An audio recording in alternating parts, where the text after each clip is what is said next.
很高兴您来到 Star 频道。现在订阅并分享频道会更有趣。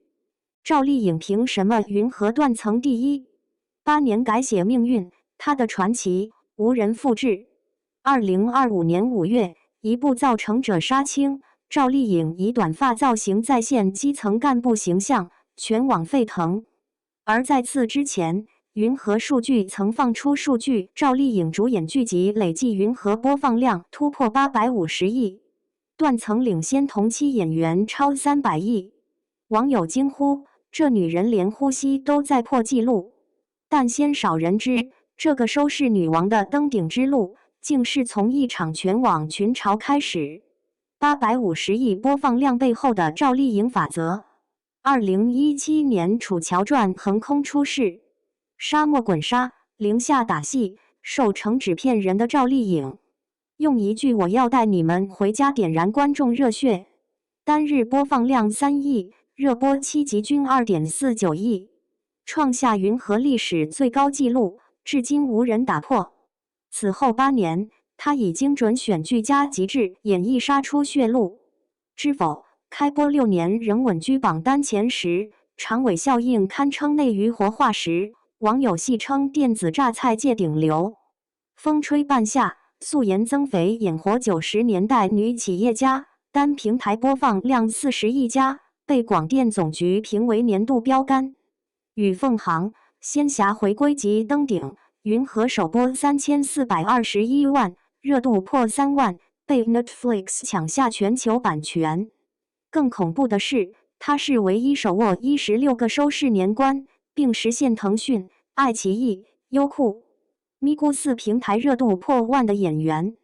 当同行还在争流量时，他已用8部主演剧、4部央卫年度前10的成绩，写下赵丽颖及爆款的行业神话。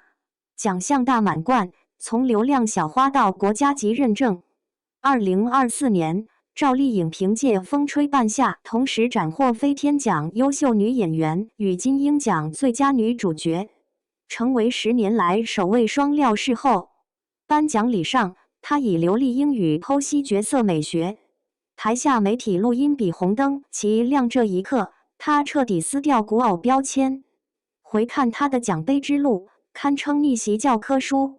2015年花千骨黑化戏封神，却因仙侠题材与主流奖项失之交臂。2022年幸福到万家抡板凳砸村霸，农村剧演技被央视赞为天花板级。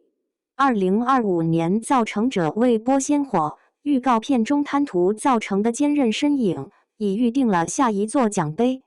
从金鹰女神到飞天视后，从流量争议到演技盖章，她用实力证明，真正的演员不需要人设，只需要作品。他如何改写85花生存法则？当同期小花还在古偶赛道厮杀，赵丽颖早已完成3连跳。1. 类型破壁，从仙侠花千骨、宅斗知否到商战风吹半夏、基建造成者，她拒绝舒适区，甚至主动为角色增肥、素颜、学方言。2. 题材赋能，主演剧集覆盖改革开放、女性成长、城镇化建设等宏大命题，被官媒评价用作品记录时代。3. 国际破圈，与凤航登陆 Netflix 后，海外观众为东方仙侠美学疯狂。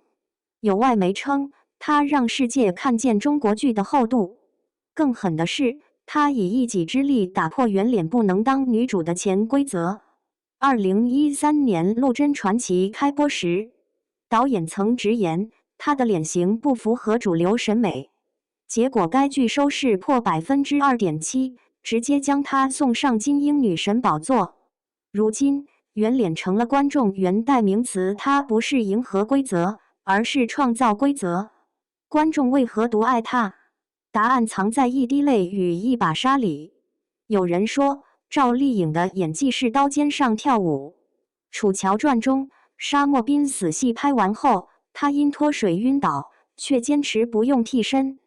知否里大婚掀盖头时那一笑，被网友制成反 PUA 表情教程。风吹半夏中，他走访20个农村合作社，只为精准拿捏女企业家的市井气。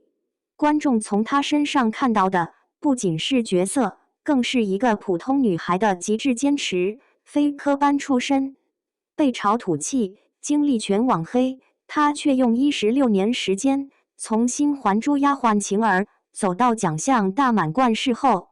正如网友所说，她像楚乔一样厮杀，像明兰一样蛰伏，最后活成了许半夏，把人生炼成了钢。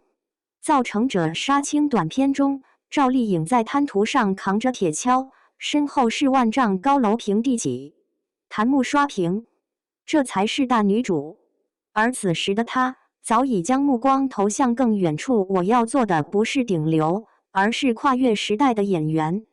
或许当内娱还在争论数据与演技孰轻孰重时，赵丽颖早已用990亿播放量和一柜子奖杯写下了答案。